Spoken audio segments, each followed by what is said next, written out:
जिस पंचवटी में श्री राम ने अपना आश्रम बनाया, वही स्थान आगे चलकर रामायण के सबसे बड़े युद्ध का कारण बनने वाला था। नमस्कार मित्रों, आप सभी का स्वागत है एक बार फिर से हमारे यूट्यूब चैनल LaviOfficial.com में। यहाँ आपको मिलती है रामायण, महाभारत और पौराणिक कथाओं की भावात्मक, प्रेरणादायक और हृदय को छू लेने वाली कहानियाँ।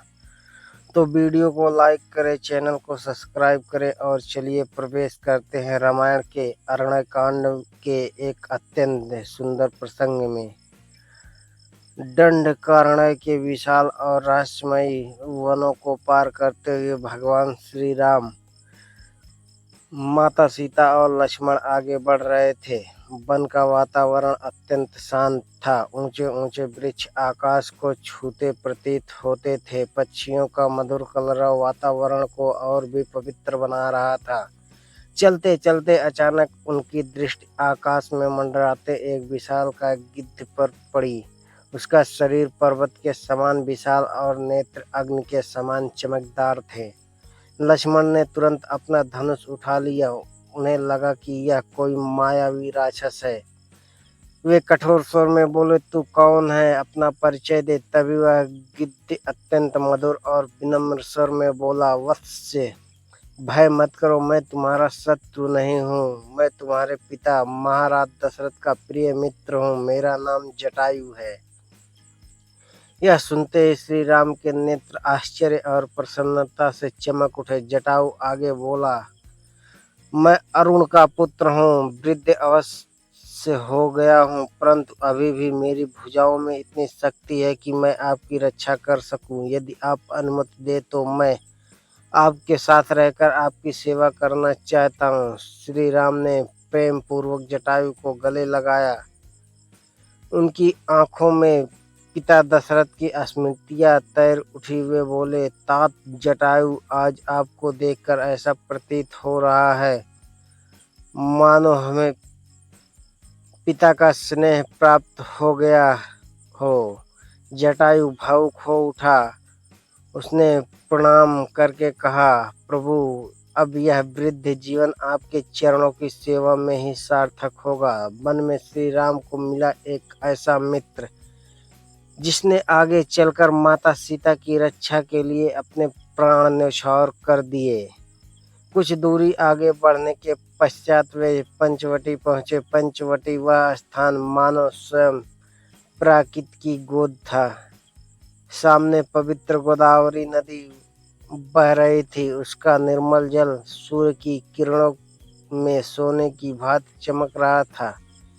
चारों ओर पुष्पों से लदे वृक्ष खड़े थे। साल, तमाल, अशोक, आम, कटहल, चंपा, चंदन और केवड़े की सुगंध वातावरण को दिव्य बना रही थी। वन में हिरणों के झुंड निर्भय होकर विचरण कर रहे थे। हंस और चक्रवाक गोदावरी के तट पर कलरव कर रहे थे। श्री राम ने चारों ओर दृष्टि डालकर प्रसन्न स्वर में कहा, लक्ष्मण, यही वह स्थान है जिसका वर्णन अगस्त्य मुनि ने किया था। यह स्थान अत्यंत रमणीय और शांत है। हमें यहीं अपना आश्रम बनाना चाहिए।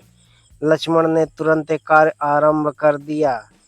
उन्होंने वृक्षों की मजबूत लकड़ियां काटी, घास फूस, लताओं और बांसों को एकत्र किया। दिन रात परिश्रम करके उन्होंने कुछ ही समय में एक सुंदर कुटिया का निर्माण कर दिया। फिर उसके निकट एक यज्ञशाला बनाई। चारों ओर कांटों और मजबूत बाण लगा दी ताकि हिंसक पशु भीतर प्रवेश न कर सके। जब सब तैयार हो गया तो लक्ष्मण विनम्रता से बोले, भैया, कृपया आश्रम का निरीक्षण करें। श्री राम और माता सीता ने आश्रम को देखा। वन के बीच वह छोटी सी कुटिया किसी राजमहल से कम नहीं लग रही थी। राम प्रसन्न होकर बोले, लक्ष्मण, तुमने तो इस वन में भी ऐसा निवास बना दिया जहाँ हमें किसी प्रकार का कष्ट अनुभव नहीं होगा। माता सीता भी अत्यंत प्रसन्न हुई। उन्होंने कहा, देवर जी, आपने इस वन को भी घर जैसा सुखद बना दिया। लक्ष्मण भावुक होकर बोले, माता, आपके और भैया की सेवा ही मेरे जीवन का सबसे बड़ा सौभाग्य है। अब तीनों वहीं निवास करने लगे। प्रतिदिन प्रातःकाल गोदावरी में स्नान होता, फिर यज्ञ पूजा और वन भ्रमण। माता सीता वन के पुष्पों से भगवान की पूजा करती, राम ऋषियों के आश्रम में जाकर उनका हालचाल पूछते और लक्ष्मण सदैव उनकी सेवा में लगे रहते। धीरे धीरे समय बीतने लगा। शरद ऋतु समाप्त हुई और हेमंत ऋतु का आगमन हुआ। वन में हल्की शीतलता फैल गई। सुबह सुबह ओस की बूंदें मोतियों की भांति चमकती थी। एक दिन प्रातःकाल तीनों गोदावरी स्नान के लिए जा रहे थे। लक्ष्मण पीछे पीछे चल रहे, घड़ा लिए चल रहे थे। अचानक उन्होंने मुस्कुराकर कहा, भैया, यह वही हेमंत ऋतु है जो आपको सबसे अधिक प्रिय है। फिर वे प्रकृति का सुंदर वर्णन करने लगे। देखिए, सूर्य की किरणें कितनी मधुर लग रही है, खेत अन्न से भर गए हैं, ओस की बूंदें मोतियों जैसी चमक रही है, अग्नि की उषा अब सुख देने लगी है। इतना कहते कहते लक्ष्मण का स्वर भर गया। वे बोले, किंतु भैया, मुझे भरत भैया की चिंता होती है। वे अयोध्या में रहकर भी वनवासी का जीवन जी रहे होंगे, भूमि पर सोते होंगे, आपके वियोग में दुखी रहते होंगे। भरत का नाम सुनते ही श्री राम की आंखें नम हो गई। लक्ष्मण आगे बोले, और इस सब का कारण माता कैकेयी। इतना सुनते ही श्री राम ने तुरंत उन्हें रोक दिया। वे गंभीर स्वर में बोले, लक्ष्मण, माता कैकेयी के विषय में ऐसा नहीं कहना चाहिए। वे हमारी भी माता है। वन में रहकर किसी की निंदा करना तपस्वी धर्म के विरुद्ध है।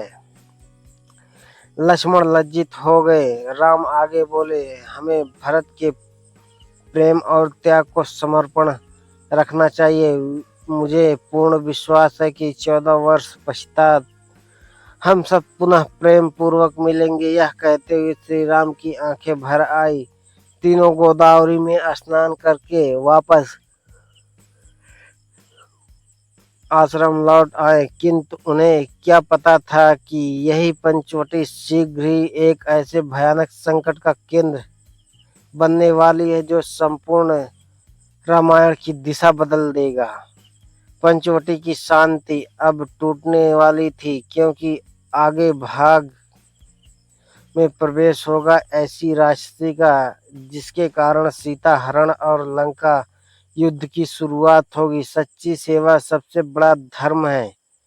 भाईचारा और त्याग जीवन की सबसे बड़ी शक्ति। माता पिता और बड़ों का सम्मान सदैव रखना चाहिए। विपरीत परिस्थितियों में भी धर्म का मार्ग नहीं छोड़ना चाहिए।